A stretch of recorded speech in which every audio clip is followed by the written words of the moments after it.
بسم اللہ الرحمن الرحیم۔ محمد بخش اور محمد حسین دو بھائی تھے۔ محمد بخش انتہائی غریب لیکن خوددار شخص تھا۔ محمد حسین ایک امیر ترین آدمی تھا اور اہل علاقہ میں اپنا مقام رکھتا تھا۔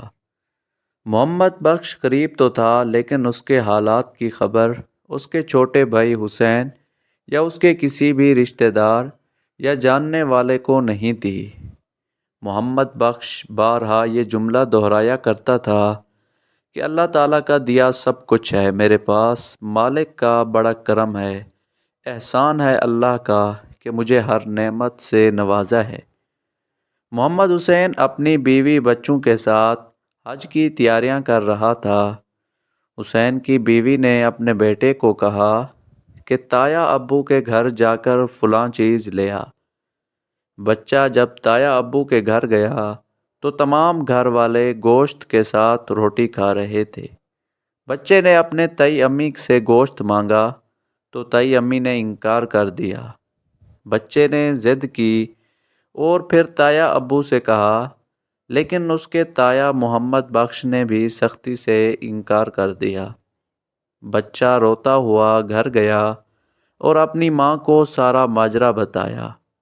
شام کو جب محمد حسین گھر آیا تو اس کی بیوی نے اسے بتایا کہ تمہارے بھائی نے تمہارے بیٹے کو گوشت کی 2 بوٹی سے انکار کر دیا ہے اور تم ان لوگوں پر اپنی جان نچھاور کرنے کے لیے تیار رہتے ہو۔ محمد حسین شدید غصے میں اپنے بھائی کے گھر گیا اور جا کر محمد حسین کو خوب طعنے دیے۔ بھائی اتنی بھی انسان کی نیت خراب نہ ہو کہ وہ اپنے بھتیجے کو انکار کر دے۔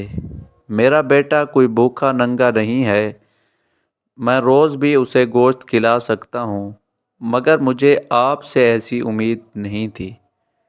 بالآخر محمد بخش نے اپنے آنسو صاف کرتے ہوئے کہا، بھائی کاش آج تم مجھے اس طرح مجبور نہ کرتے تو میری سفید پوشی کا مزید کچھ دن بھرم رہ جاتا۔ میرے بچے 3 دن سے بھوکے تھے۔ میں آج جنگل میں گیا تو وہاں ایک جانور مردہ حالت میں پڑا تھا۔ میں بچوں کی بھوک مٹانے کے لیے اس جانور سے کچھ گوشت کا حصہ کاٹ کر لایا تھا۔ وہ گوشت مجھ پر اور میرے بچوں پر تو حلال تھا، مگر تمہارے بیٹے پر حرام تھا۔ میں نہیں چاہتا تھا کہ تمہارے بیٹے کے منہ میں حرام کا لقمہ جائے۔ یہ سن کر محمد حسین پھوٹ پھوٹ کر رونے لگا، اپنے بھائی کو گلے لگایا اور پھر ہاتھ جوڑ کر معافی مانگی کہ مجھے آپ کی خبر رکھنی چاہیے تھی، مجھے معاف کر دیں بھائی۔ پھر محمد حسین نے اپنی حج کی تیاری منسوخ کی اور ساری رقم اپنے بھائی کو دے دی۔ بھائی کو کاروبار بھی کروا دیا۔ آج ہمارے ارد گرد بھی بہت سارے محمد بخش اور محمد حسین موجود ہیں۔